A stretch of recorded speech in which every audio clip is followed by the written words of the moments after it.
Welcome viewer, I am Murugan S.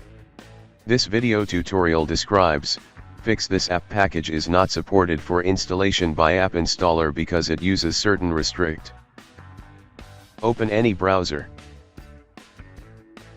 Type Teams download in browser search bar.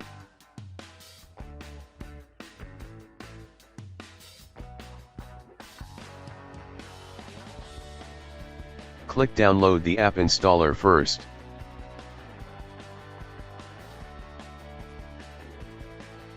Click install, open Microsoft Store.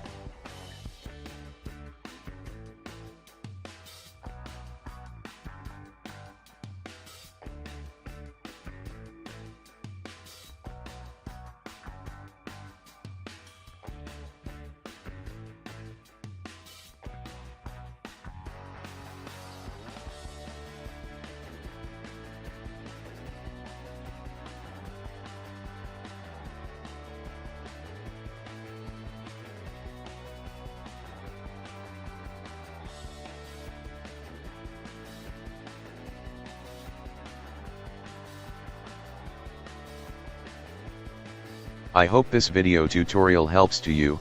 Please like, share and don't forget to subscribe my channel. Thank you very much. See you next video.